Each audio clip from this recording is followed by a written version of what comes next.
Oh my God, Sharad, congratulations. Thank you so much, sir. Thank you so much. Dr. Sharad, आइए बैठिए.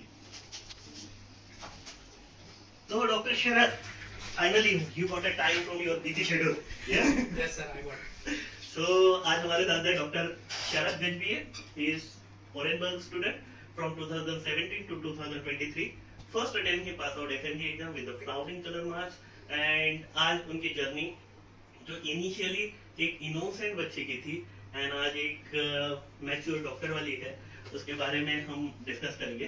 तो doctor शरद जो belong करते एक छोटे से गांव से, उनके बाकी जर्नी के बारे में वो खुद अपने आप बताएंगे.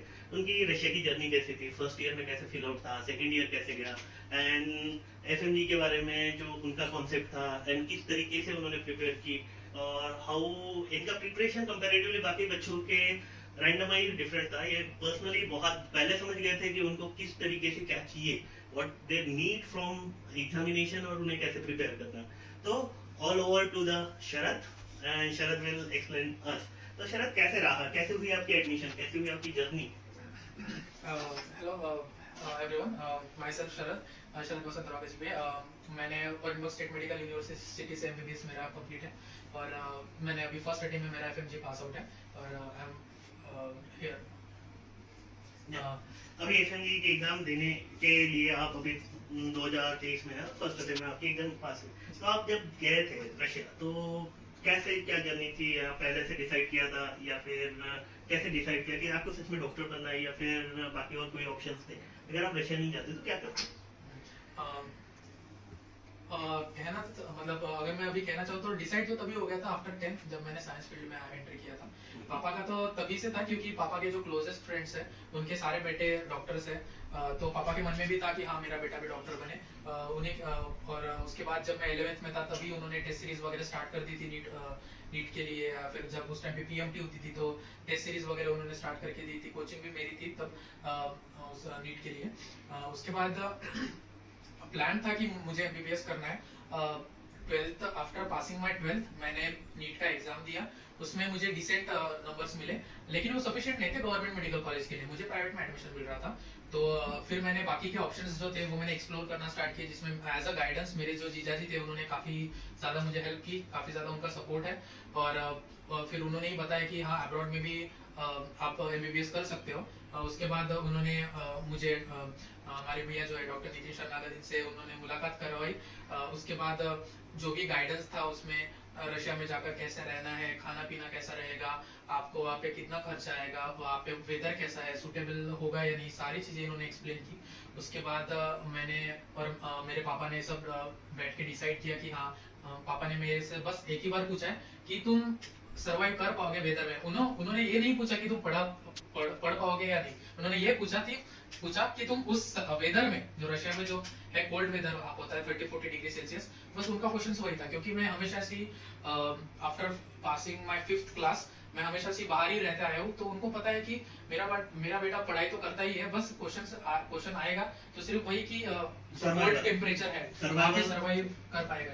तो कैसा क्या एक्सपीरियंस था कि सर्वाइवल में, तो आज आप मेरे सामने दिख रहे हो, सो बेसिकली सर्वाइवल का क्या सीनियर है? सर्वाइवल मतलब ये नहीं कि मैं जिंदा रहूं. इसका मतलब बेसिकली ये है कि हमारे देश में अगर हम कहीं भी रहे तो एक लैंग्वेज बैरियर नहीं है, लेकिन जब हम अब्रॉड जाते हैं तो एक लैंग्वेज बैरियर आता है. तो बस इसी बात की चिंता थी पापा को. नहीं, मैं यही पूछना चाहता हूँ कि जब चिंता तो काफी जायज है, हर किसी के मन में ही आती है, बट वो चीजों को आपने कैसे ओवरकम किया, या चीजें कैसे सॉल्व होती गई, या फिर आपको कोल्ड के बारे में क्या बता सकते हो आप, कोल्ड वाले सिचुएशन में आप कैसे सस्टेन कर पाए?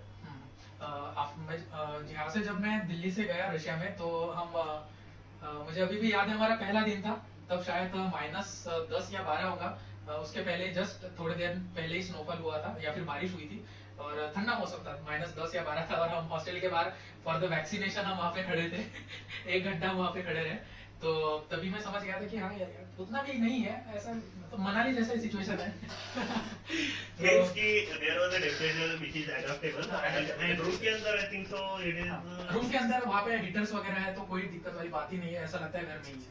मैं रूम के अंदर इनके शॉर्ट्स एंड टी शर्ट्स के पे जब भी से वीडियो कॉल करता था तो इसकी एक परमानेंट टी शर्ट थी और एक परमानेंट शॉर्ट था, वो इवनिंग के टाइम पे वही पहन के नजर आता था।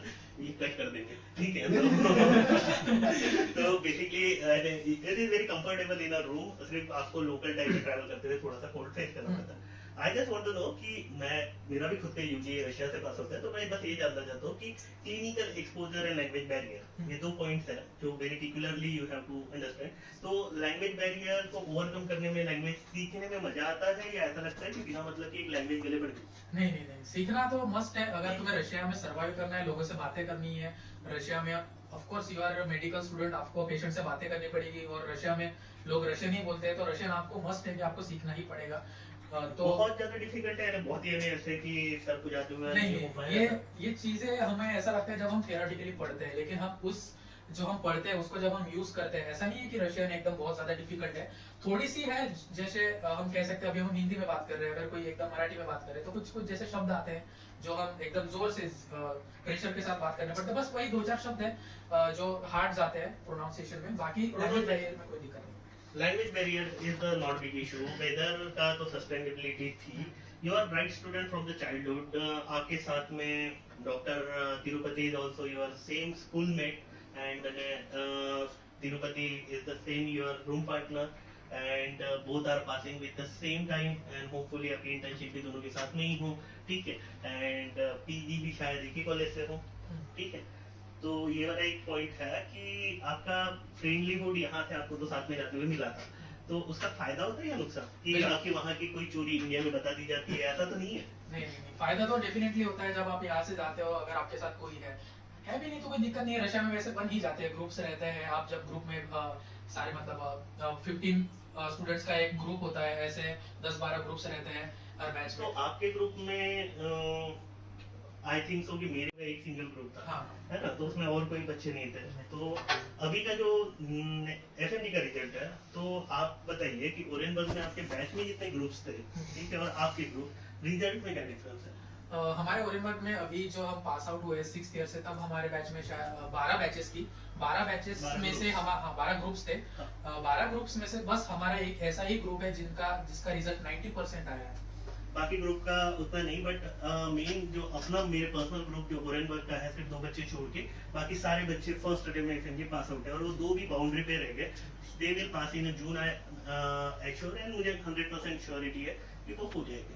एंड तो शरद, आप मुझे बताइए कि I not touch your family background, I am just, it is so much emotional and sentimental stuff, so मैं उसको नहीं टच करूंगा। आई जस्ट आस्क यू कि आगे के इन फ्यूचर का टाइम ड्यूरेशन का प्लान क्या है आपका, और किस चीजों को लेके आप थोड़े कश्मकश में हो कि क्या चीजें आपको करनी है आगे का समय के लिए, और पोस्ट इंटर्नशिप आपके क्या प्लान है? पोस्ट इंटर्नशिप मेरा ये प्लान है कि मुझे नीट पीजी के लिए प्रिपरेशन करना है। प्रिपरेशन तो मैंने अभी एफएमजी के लिए की है, बस मुझे लगता है कि उसमें बस कुछ 20-30% अगर मैं और एफर्ट्स ऐड करता हूँ तो मेरा नीट पीजी भी 100% श्योर पास आउट मैं कर दूंगा। और रही बात कि आगे क्या करना है, मुझे अभी मैंने ऐसा सोचा है कि स्पेशलिटी में किसी चीज में करूँ, एटलीस्ट सुपर स्पेशलिटी, उसके बाद बाकी का फैमिली होगा। ठीक है, तो शादी के बारे में अभी क्वेश्चंस नहीं पूछते क्योंकि वो जस्ट अभी पास आउट होके है। एंड रही बात कुछ क्वेश्चंस जो ऑडियंस को पूछना है, तो या फिर जिन्हें भी कोई डाउट्स है, क्वेश्चंस है, they can pin the message और समथिंग जिसके बारे में जानना है, क्योंकि मैं बच्चों के परसेंट ऑन पेपर नहीं बता रहा हूँ या फिर मार्क्स नहीं बता रहा हूँ जो इनके 11th-12th में थे, but they was average student या फिर ब्राइट टू एवरेज स्टूडेंट थे जो आज एफएमजी पास होकर इंडिया में रजिस्टर्ड डॉक्टर है। आपकी गांव का नाम क्या है? मेरे गांव का नाम अडम है, जो कुली मंडल के पास नागपुर डिस्ट्रिक्ट में है। ओके, तो अडम से है शरद, और वो भी एक छोटा सा गांव है। हाँ। एंड गांव से शायद से मैं फर्स्ट एमबीबीएस डॉक्टर हूँ। मेरे गांव से इसके पहले एक मेरे भैया ही है, हमारी फैमिली से है, वो बीएमएस है, उनका भी काफी गाइडेंस रहा है कि हाँ एक एमबीबीएस डॉक्टर हमारी फैमिली में होना चाहिए। सो आपके गांव की पॉपुलेशन कितनी होगी? हमारे गांव की पॉपुलेशन अराउंड 1,500 कुछ है। 1,500 छोटे से गांव से निकला हुआ एक बच्चा जो होनहार कदम लेते हुए अपना यूजी कंप्लीट करने के लिए दबी सहमी आवाज में जाता हुआ शरद मैंने देखा है। मैंने वो भी शरद देखा है जब शरद को सवाल पूछने के लिए 10 बार सोचना पड़ता था कि मैं ये सवाल पूछूं क्या। आज मैं उस शरद से मिल रहा हूँ जिसकी पर्सनैलिटी टोटली चेंज है, and he is confident, and confidence क्या होता है ये रशिया ने उसे सिखाया है। और उसके पीछे मेन सपोर्टिव गाइडेंस है उसके फादर, उसके जियाजी जो उसके मेंटोर भी है और जो मेरे बहुत अच्छे दोस्त भी हैं, और उसके दोस्तों का। मैंने सिर्फ रास्ता दिखाया है, और जब वो गलत हो रहा है वहां पे उसे सिर्फ मदद की है, ठीक है। बाकी जब भी उसको कोई भी जरूरत लगी, मैं आधे रात में भी कॉल पे अवेलेबल था, इसका तो मैं उसके सामने नहीं बोल सकता हूँ। बिल्कुल ये बात 100% ट्रू है। तो ये वाली चीजें थी, हमेशा एक फ्रेंडली और एटमॉस्फेयर रहा। जब भी मैं रशिया जाता था, ओरेनबर्ग जाता हूँ, तो शरद से बात करते हुए शरद वाज लाइक कि भाऊ कहाँ जाएंगे, इन मराठी में जाएंगे। तो that is all the scenario, it's all from my side, and kindly subscribe and like the video. And जितने आप जानना चाहते हो न्यू बच्चों की जर्नी, न्यू स्टाइल, ये आने वाले वीडियोस में इनका पार्ट 1, पार्ट 2, पार्ट 3 आएगा। तो कोई भी कमेंट्स हो, कोई भी क्वेश्चन हो, आप पूछ सकते हो, आप उसके लिए फ्री हो। Thank you.